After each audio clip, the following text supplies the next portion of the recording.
This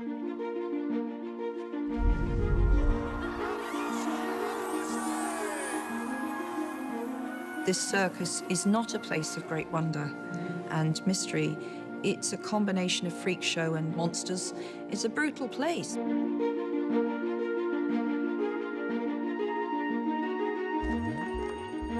We're touching on themes that are very close to my heart.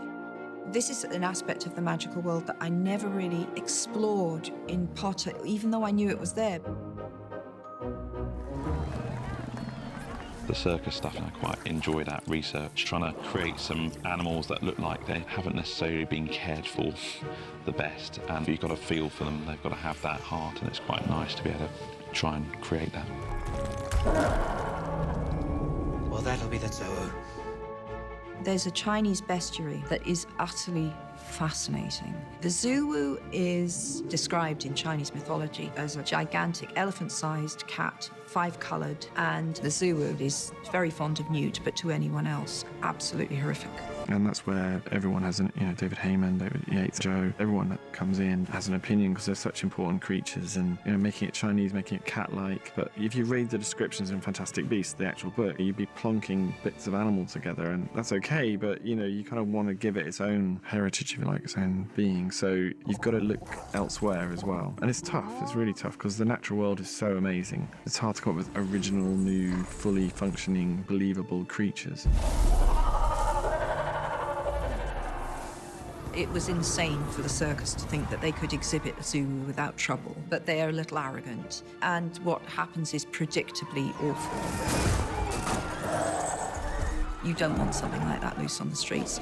Even in the first movie, you haven't unleashed anything quite that terrifying anywhere. It really does take a Newt Scamander to contain and look after that beast. Credence has managed to hide in the circus, and no one asks too many questions. The circus is a reflectively abusive environment to the one he just broke out of, not with full intention. The obscurus broke him out violently.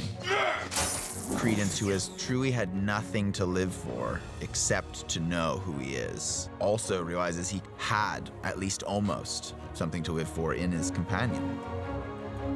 When we first meet Credence, he has formed a powerful emotional connection for the first time in his life with someone who's very like him in certain ways.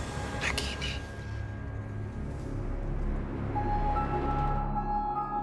Nagini is a prisoner in this place, and there's another layer to it because she's bound to become a prisoner in her own body. She's a maledictus. That means someone who carries a blood curse. They appear to be like an animagus, which is something in the wizarding world, which means someone can change at will and transform back into the creature with which they have the most affinity, I would say. But a maledictus is something very different. Slowly, over time, they are turning into a creature, and they can't stop it. They can't turn back. They will become a beast. With everything that implies, they will lose themselves. They'll be alive, but in beast form, whereas an animagus retains their human brain. Every time she turns into a snake, it takes her one step further to being fully that creature for the rest of her life. Claudia Kim is a very elegant young woman, and I did a dress for her that I found this lace and screened over with metallic foil to get the idea of a snake skin without literally using a snake skin for visual effects. And then I did ruffles that went around the bottom and the sleeves to kind of depict potentially the coils of a snake. These movies have given me the chance to tell a story that I knew all along about Nagini, who appears only as a snake in Potter. Nagini was always once a woman in her mind, which is so deeply disturbing. Now, there were always hints that she had been human in her name, because the Naga are, in mythology, a race of snake beings. So the name was an allusion to the fact that she may herself once have been human. What I'm really intrigued about is where Joe takes Nagini next. So I filmed the end, and we filmed the beginning. I want to know what happens in the middle. I never wanted to give this enormous dollop of backstory, but now I can tell it, which is very satisfying and fits perfectly into the theme of this movie.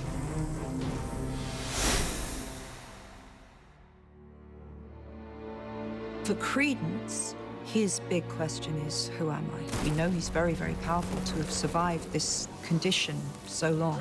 He's now setting out on a journey of self-discovery to understand his own point of origin, and this is the transformation.